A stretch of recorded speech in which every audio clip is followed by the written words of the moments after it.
Hi friends, മഡ്ഹോം construction പുതിയൊരു പ്രൊജക്റ്റിലേക്ക് സ്വാഗതം. അപ്പോൾ ഇന്ന് നമ്മൾ പരിചയപ്പെടുത്താൻ പോകുന്നത് ഈ ഫില്ലർ സ്ലാബ് ടെക്നോളജിയെ കുറിച്ചാണ്. അപ്പോൾ നമ്മൾ നോർമൽ ചെയ്യുന്ന സ്ലാബും ഈ സ്ലാബും തമ്മിൽ ചെറിയൊരു വ്യത്യാസമുണ്ട്.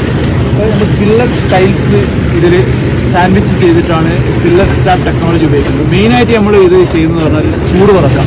ഇപ്പോൾ ഉയർന്നു വരുന്ന ഓരോ വർഷവും 3 ഡിഗ്രി കൂടിക്കൂടി വരികയാണ്. അപ്പോൾ നമുക്ക് എങ്ങനെ ടെമ്പറേച്ചർ കുറക്കാമെന്ന ഇതിൽ നിന്നാണ് ഈ ഒരു ടെക്നോളജി നമ്മൾ യൂസ് ചെയ്യുന്നത്. ഇതിന് ഫില്ലർ ടൈലാണ് ഉപയോഗിച്ചിട്ടുള്ളത്. അപ്പോൾ നോർമൽ കോൺക്രീറ്റുമായിട്ടുള്ള വ്യത്യാസം എന്ന് പറഞ്ഞാൽ, ഇപ്പോൾ ഈ ഒരു ടൈൽസ് ഇവിടെ യൂസ് ചെയ്തിട്ട് അതിൻ്റെ മുകളിലാണ് നമ്മൾ ഒരു 5 ഇഞ്ച് കോൺക്രീറ്റ് ഇടുന്നത്. ഓക്കെ,